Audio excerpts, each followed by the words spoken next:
Her tiny voice cracked through the silence of the hospital corridor. "My hand hurts so much," she whimpered, clutching the edge of her blanket, her fragile fingers trembling. Nurses rushed around, doctors whispered, and the beeping of machines filled the air, but nothing drowned out that cry. Behind the glass, people whispered not about her pain but about her father. A man with wealth beyond imagination, whose name was printed in glossy magazines. A man too busy to be there when she first fell ill. But when the call finally reached him, something broke inside. And that's when it happened. The heavy double doors slammed open, and a tall figure in an expensive suit stormed in. "Where is my daughter?" his voice thundered across the sterile walls. Her name was Emily.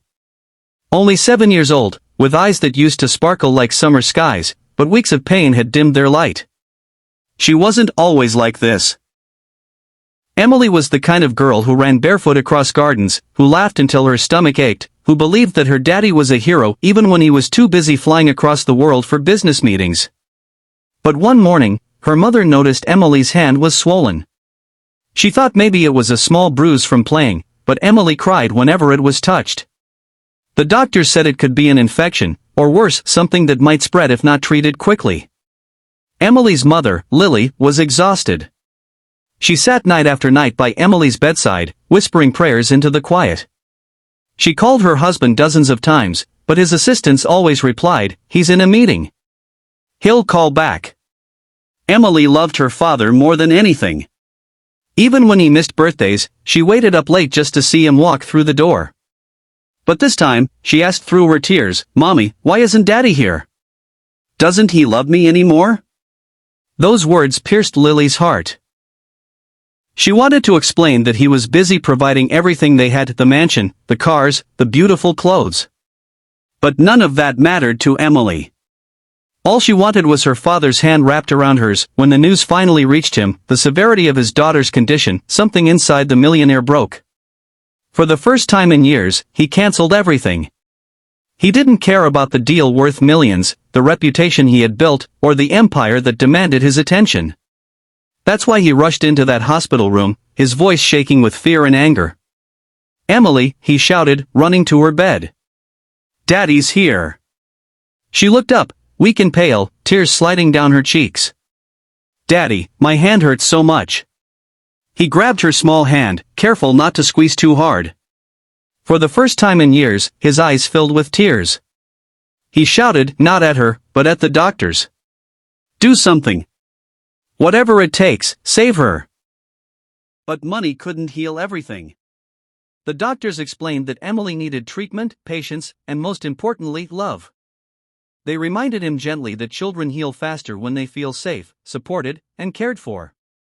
That night, the millionaire stayed by her side. No phone calls, no emails, no assistants barging in. Just a father humming softly, stroking his daughter's hair, whispering promises he hadn't kept before. Days turned into weeks.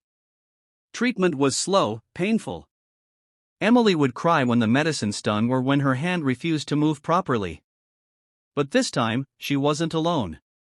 Her father was there reading bedtime stories, holding her when she trembled, even learning how to braid her doll's hair so she would smile again.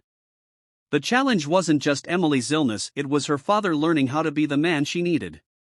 At first, he was clumsy. He didn't know the right words to say, he had never sat so long in silence beside a hospital bed, he had never missed so many meetings.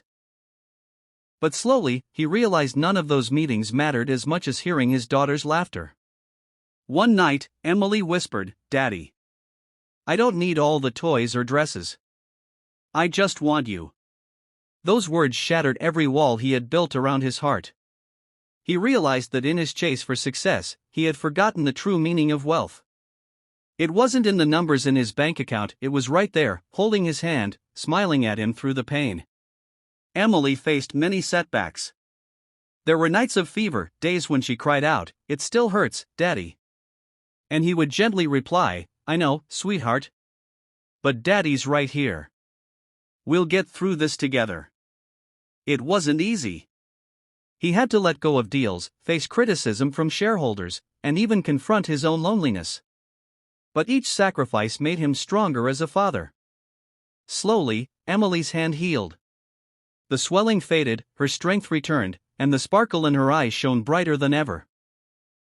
Months later, Emily ran across the hospital garden, laughing again, her little hand reaching for her father's. He lifted her high in the air, twirling her as she squealed with joy. For once, he wasn't thinking about profits or contracts, only about the miracle of his daughter's smile. Lily watched them from a distance, tears of relief streaming down her face. She knew that not only had Emily healed, but so had her husband. He had finally learned that love is the greatest wealth a man can ever own. The story of Emily and her father reminds us all of something powerful. Money may buy medicine, but only love can bring true healing. Success in business means nothing if you fail at home. And sometimes, the strongest people are the smallest ones, like a little girl who begged through her tears, "My hand hurts so much," and taught her father how to love again.